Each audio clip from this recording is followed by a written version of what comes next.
Hello, my name is Jesse. I know most of you don't really know who I am, but I am a recreation therapist who has been working in mental health for over 10 years. So I really do pay attention when ideas that I find have an impact on others or myself.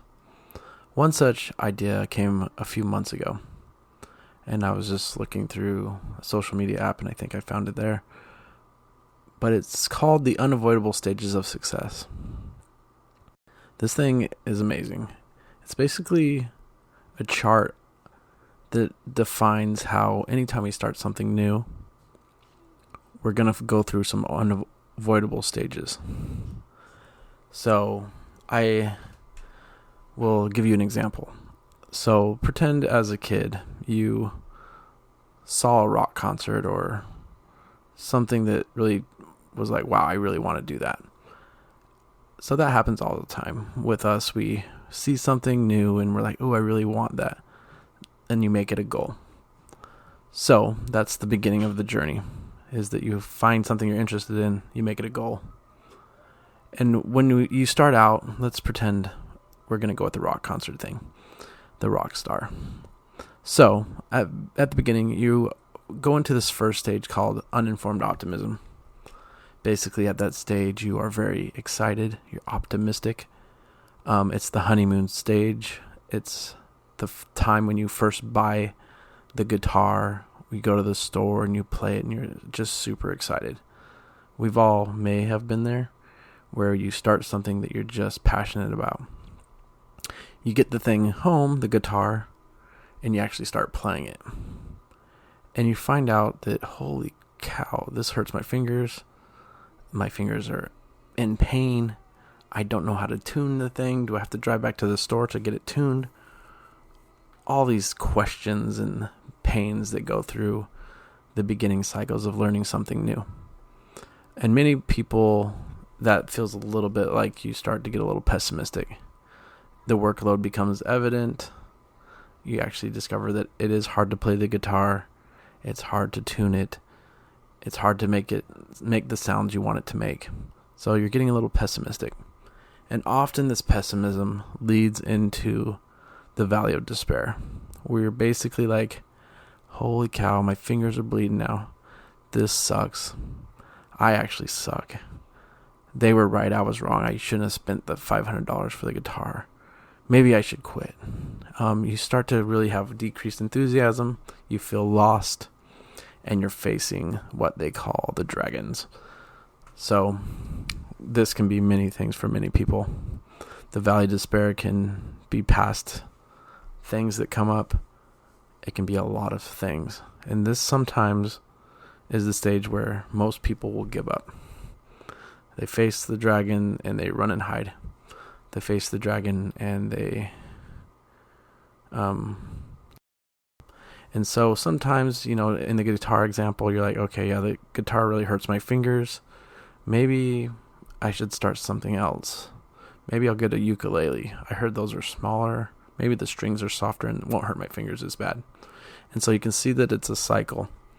At the point of valley despair, a lot of people will give up and try something new and never quite become successful at the thing they wanted to be successful at.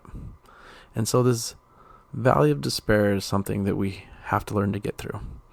Sometimes that needs professional help. Sometimes it needs just the commitment to keep practicing. The only real way through a valley of despair is just that idea alone. And it comes from the Atomic Habits, is that you have to keep practicing what you want to become. I tell my patients that all the time. You become what you practice. You become what you practice. So if you do that, if you get to the valley of despair, you recognize it, and then you decide, hey, I know that this is just a low spot. I'm going to keep doing the thing I like to do. You stick with it. You put in the practice. You move forward. This is where you start to become optimistic again. It's called informed optimism at this time. And then if you keep practicing, keep putting in the effort, keep playing the guitar, in no time, you'll be performing for others or yourself. And that is the thing you set out to become. That is, to me, success. And so in life, I think we have to really teach people, our kids, everybody, that you're going to get to this point of suck. And we call that the valley of despair, where you're literally facing your own dragons. And if you don't overcome that, then you're just never going to quite accomplish what you set out to do. You'll just keep trying new things. I was talking to one patient, and she said, wow, it sounds like me and dieting. Like each time I try a new diet, I, get all excited about it. And then within a few weeks, it's over with and on to the next one.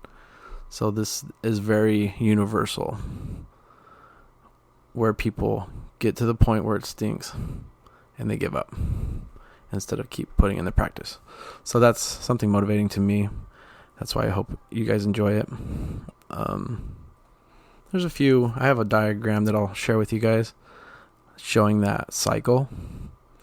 And then I also have another little handout with some questions on it, if you're interested in that, to do a little self-reflection journaling. It says, our old friend, the valley of despair. Most of us are stuck in the valley of despair and are always starting something new, never quite finishing what we set out to become. What keeps us stuck? It's a good question to ask.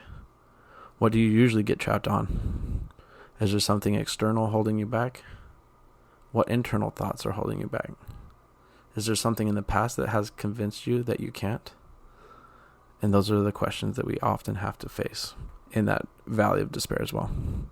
If we can face it now, then we will have much more of the opportunity to beat that dragon. So I hope this finds you doing well, and thanks for listening.